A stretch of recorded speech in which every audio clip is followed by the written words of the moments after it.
আসসালামু আলাইকুম প্রিয় শিক্ষার্থীরা, আমি শিরিন আবারও চলে এলাম নতুন একটি পর্ব নিয়ে বা ক্লাস নিয়ে। এখন আলোচনা করব আমি কোনো আগন্তুক নই, এই কবিতাটির অনুধাবনমূলক প্রশ্ন নিয়ে, যেটা নিয়ে আমরা আলোচনা করছিলাম, পড়াশোনা করছিলাম। সেই অনুধাবনমূলক প্রশ্ন নিয়ে এই মুহূর্তে আলোচনা করব।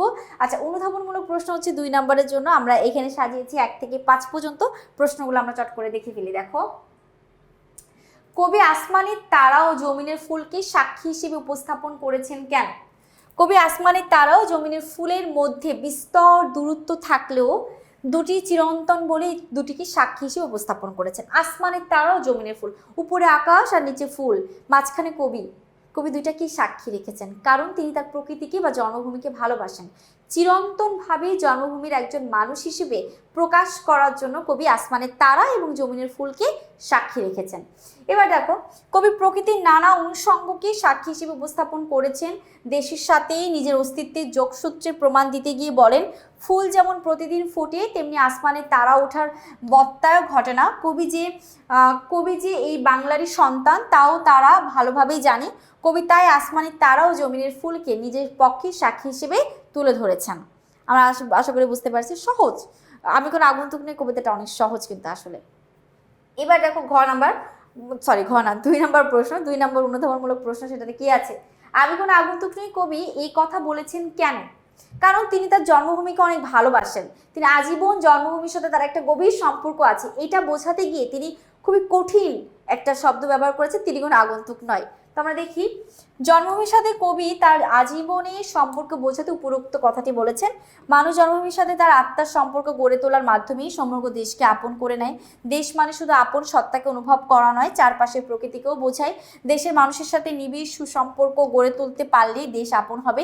কবি তার এই বোধের প্রকাশ ঘটাতে প্রশ্নোক্ত কথাটি অবতারণা করেছেন বা বুঝিয়েছেন। গেল 2 নম্বর প্রশ্ন। এবার 3, কবি সর্বত্র থাকা বলতে কি বুঝিয়েছেন? সর্বত্র মানে হচ্ছে সারা জায়গায় থাকা। পুরা সমগ্র বাঙালিতে কবির অবস্থান আছে। সমগ্র বাঙালির মধ্যেই কবির একটা আত্মিক সম্পর্ক আছে, সমগ্র বাঙালির মধ্যেই তিনি বেঁচে আছেন। এই জন্য এটা বোঝাতেই কবি আলোচনা করেছেন তিনি সর্বত্র আছেন। আচ্ছা,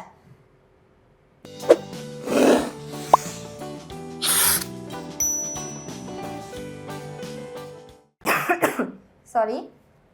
তো আমরা যদি 3 নম্বর প্রশ্নটা আলোচনা করি, কবি সর্বত্র থাকা বলতে সারা দেশে তার আত্মিক অস্তিত্বের বিচরণকে বুঝিয়েছেন।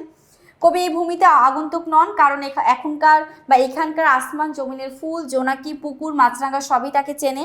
একইভাবে কবিও তাদের সবাইকে চেনেন। কদম আলী, জমিলার মার মতো মানুষ তার চিরচেনা স্বজন, অর্থাৎ আত্মার সঙ্গে সম্পর্কিত হয়ে কবি এই ভূমির সর্বত্র বিচরণ করেছেন। সর্বত্র তার অস্তিত্বের বিচরণ, একেই তিনি বলেছেন সর্বত্র থাকা।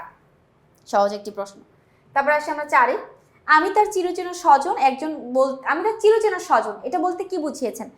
আমি তার চিরচেনা স্বজন, এটা বলতে কবি কদম আলীকে বুঝিয়েছেন। কদম আলী খুব অভাবী একজন ব্যক্তি, দরিদ্র, সে অসময় বৃদ্ধ হয়ে গেছে, কারণ অভাবের চিন্তায়, পারিবারিক চিন্তায় না খেতে খেতে কবি সে অভাবী মানুষ কদম আলীকে খুব ভালোভাবে চেনেন। সেজন্য সে বলেছে আমি তার চিরচেনা স্বজন। যদি আমরা একটা ব্যাখ্যা করি, প্রতিবেশী গরিব কদম আলী এবং কবি একই গায়ে জন্ম নিয়েছেন বলে তাদের মধ্যে সম্পর্কটি আত্মীয়তার পর্যায়ে চলে যায়। কবি বলেছেন আমি তার চিরচেনা স্বজন একজন। অকাল বার্ধক্যে নুয়ে পড়া কদম আলীর বসবাস কবির বাড়ির পাশে, তাই কবি তাকে আগে থেকেই চেনেন, তাদের মধ্যে চেনা জানার সম্পর্ক দীর্ঘদিনের, তাই কদম আলীকে কবি চিরচেনা স্বজন বলেছেন। শেষ হলো 4 নাম্বার। 5 নাম্বারটা দেখি, 5 নাম্বারে কি আছে দেখো, কদম আলী বা জমিলার মাকে কবি তার স্বজন ভাবেন কেন, উল্লেখ করো। কবি কদম আলী বা জমিলার মাকে স্বজন ভাবেন শুধু প্রকৃতি নয়, দেশের মানুষকে ভালোবাসেন বলে।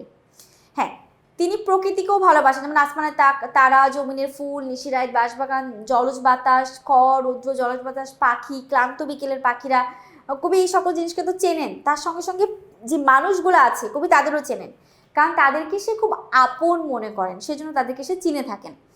তো দেখো, কবি কদম আলী ও জমিলার মাকে স্বজন ভাবেন শুধু প্রকৃতি নয়, দেশের মানুষকে ভালোবাসেন বলে। দেশের মানুষকে আপন মনে হয়, দেশকে নিজের অস্তিত্ব অনুভব করেন, সে সব কিছু মিলে। তাই তিনি কবি বলেছেন শুধু শিশির কিংবা মেঘ ক্লান্ত বিকেলের পাখি নয়, তিনি জনপদের মানুষকেও ভালোভাবে চেনেন এবং তাদের প্রতি তার অপরিসীম এক ধরনের ভালোবাসা আছে। কদম আলী কিংবা জমিলার মাকেও এই ভালোবাসার কারণেই কবি আপন মনে হয়, এই জন্যই কদম আলী বা জমিলার মাকে তার স্বজন মনে হয়েছে বা ভাবেন। আচ্ছা, এভাবেই আমরা খুব সহজ করে 5টি অনুধাবনমূলক প্রশ্ন আমি কোন আগন্তুক নই এই কবিতা থেকে পড়ে ফেললাম।